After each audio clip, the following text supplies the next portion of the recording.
Welcome.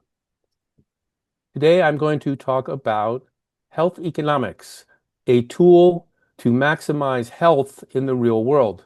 I am Jim Kahn, an Emeritus Professor of Health Policy at UCSF. Imagine that you are the health minister in a low-resource nation with $10 million to spend on brain health.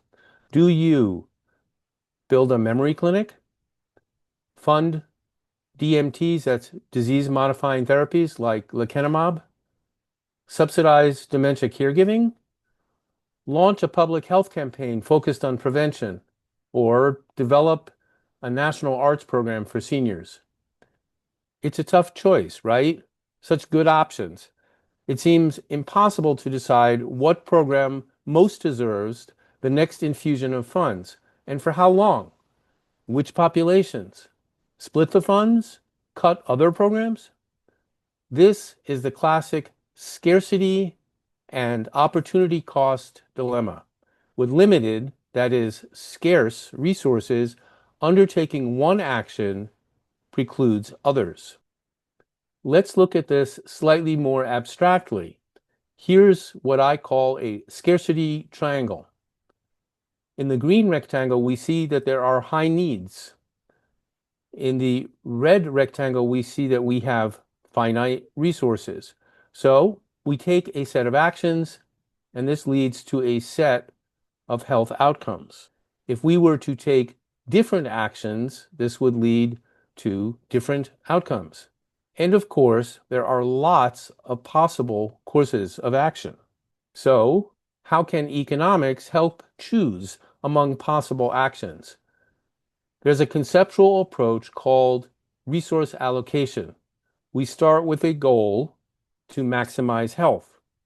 We have resources like health workers and medications that we can assign to different actions, which we call interventions. What's a good mix of interventions? We identify three characteristics. Appropriate means that the interventions effectively address needs. For example, healthy lifestyle advice to prevent cognitive decline, or a DMT to slow progression, or home care to support function. Second, we look for efficiency. Interventions delivered with reasonable resources and prices. And finally, we aim for sufficient, that the intervention set meets the scale of need. Of course, sufficient is tough to satisfy when resources are limited. So we often use economics tools to rank options. We'll return to that later. Importantly, resource allocation doesn't exist in isolation. Let's place it in the broad medical context that you're probably quite familiar with, even if you haven't thought about it exactly this way. We start with disease. There's a pathophysiological process that interacts with risk factors, and this creates disease with associated morbidity, such as dementia, and mortality. Then we can contemplate possible interventions. Effective prevention, treatment, and care can lead to less disease and enhanced health. The resources piece, that's the economics, suggests which interventions are appropriate, efficient, and sufficient to maximize health. And finally, there is policy. We want to shape health systems, programs, and practices to improve health, including equity across populations and diseases. As I said, health economics is the resources component.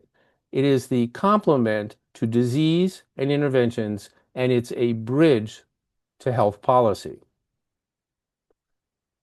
Okay, now that we know where health economics fits in the broader scheme and we've defined the types of interventions we want, appropriate to needs and efficient and equitable, let's explore the concepts that economics uses to operationalize the system portrayal. Here's a map.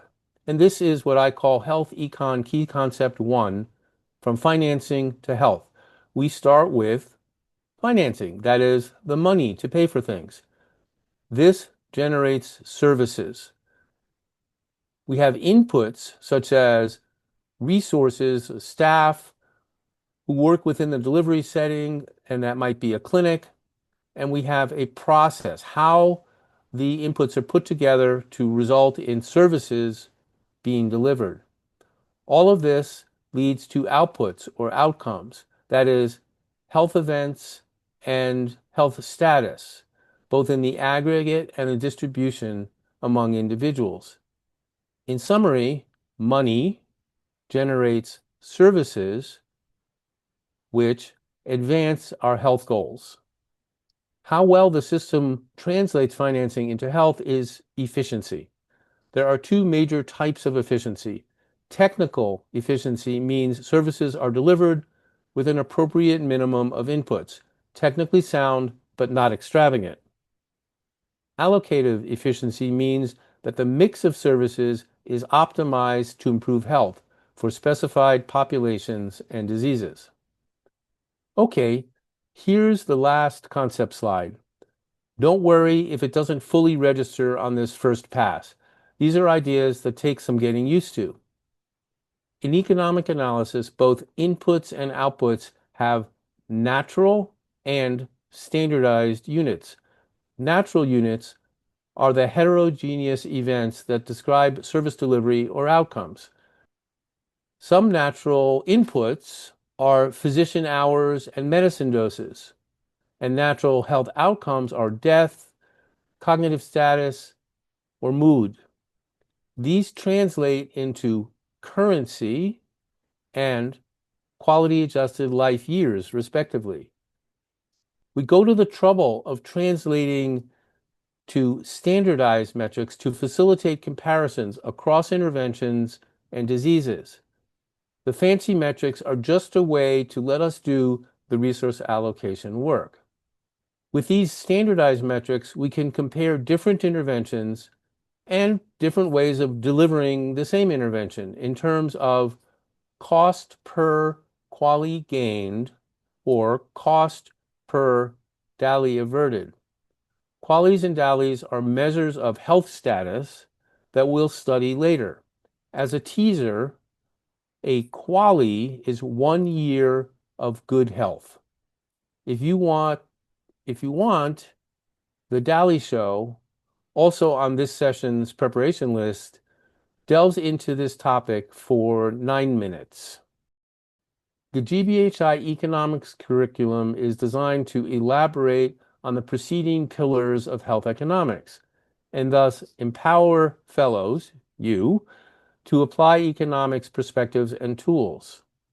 Here's a preview of the curriculum, 7 sessions in all. The first is the intro, that's this session, with key concepts and ranking exercises in class. We then look at health systems, how healthcare is paid for and organized across nations, and each of you will develop a summary for your country.